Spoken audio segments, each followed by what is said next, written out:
नमस्कार, मेरा नाम आलोक है। आप लाइव सीरीज देख रहे हैं। इस वीडियो में हम आपको बताने जा रहे हैं अब किन किन उम्मीदवारों की जीत हो चुकी है, इसे जीत मान लिया जाए।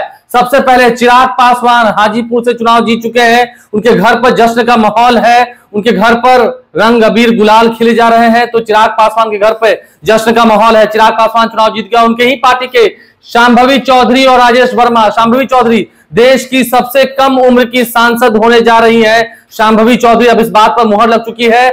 लाखों की संख्या में वोट उन्हें मिले हैं और लगभग 1.5-2 लाख से उनकी जीत होने जा रही है।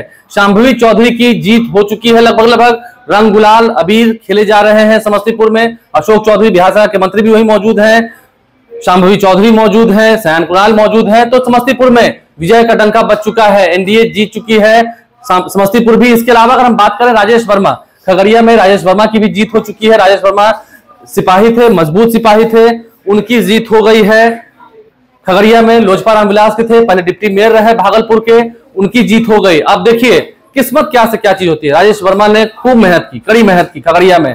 खगड़िया पहुंचकर खगड़िया में सीपीएम ने उन्हें टक्कर दी, लेकिन वो टक्कर दिखी लेकिन जमीनी धरातल पर नहीं रही। वहां पर भी लोगों ने नरेंद्र मोदी के साथ चलना मंजूर किया, नरेंद्र मोदी के साथ वोट देकर उन्हें प्रधानमंत्री बनाना मंजूर किया। और देखिए अब फिर से एनडीए की लहर है। खगड़िया में एनडीए की जीत हो गई है। राजेश वर्मा वहां से एमपी हो चुके हैं, सांसद बन चुके हैं और इस बात की अब औपचारिक घोषणा भी हो चली है।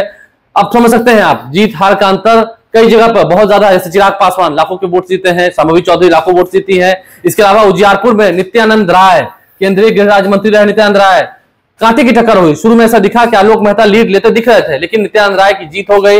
इस वक्त की बड़ी खबर है, नित्यानंद राय चुनाव जीत गए। तो बड़े बड़े जो धुरंधर है वो चुनाव जीत गए हैं। देखिए पाटलिपुत्र से अब मीसा भारती की जीत को भी तय मान लिया जाए, जहानाबाद से सुरेंद्र यादव की जीत को भी तय मान लिया जाए, तो इन तमाम लोगों के नाम पर मोहर लग चुकी है। लेकिन सबसे बड़े लड़ाके रहे चिराग पासवान। चिराग पासवान को 5 सीटें मिली। अरुण भारती चुनाव जीत गए। जमुई से अरुण भारती को भी जीत का झंडा मिल चुका है, यानी कि जीत का तमगा उन्हें मिलने जा रहा है। अरुण भारती भी सांसद हो जाएंगे। अरुण भारती चुनाव जीतने जा रहे हैं। तो आप समझ सकते हैं अरुण भारती की भी जीत पक्की पक्की दिख रही है। बड़ी लार्ज एकदम मार्जिन है उनकी, जो जीत का जो आंकड़ा है वो काफी बड़ा होते जा रहा है। तो समझ सकते हैं आप ये एक बड़ी जीत है। चिराग पासवान अपने 5 सांसदों को जिताने में कामयाब रहे, अपने 5 कैंडिडेट्स को सांसद बनाने में कामयाब रहे। मैं अगर बोलते बोलते थोड़ा गड़बड़ा जाऊं तो आप समझ सकते हैं काम का प्रेशर होता है। पप्पू यादव भी चुनाव जीत गए हैं। पप्पू यादव की पूर्णिया से जीत हो चुकी है, निर्दलीय उम्मीदवार के रूप में पप्पू यादव चुनाव जीत चुके हैं। गिरिराज सिंह भी बेगूसराय से चुनाव जीतने चले हैं, तो वहां पर भी एक लहर दिख रही है। देखिए हम आपको बता रहे हैं जब लड़ाई कांटे की थी तो ऐसे में चिराग पासवान, शांभवी चौधरी, राजेश वर्मा, इन सभी की जीत हो चुकी है। अरुण भारती भी चुनाव जीत चुके हैं, नित्यानंद राय चुनाव जीत चुके हैं। तो आप समझ सकते हैं एनडीए की लहर दिख तो रही है, लेकिन कई सीटों पर आरजेडी ने कई टक्कर दी और एनडीए को वहां मात दी है। आप लाइव से बन रहे हैं, हमारे चैनल को सब्सक्राइब कर लें, साथ साथ फेसबुक पेज लाइक करें। धन्यवाद।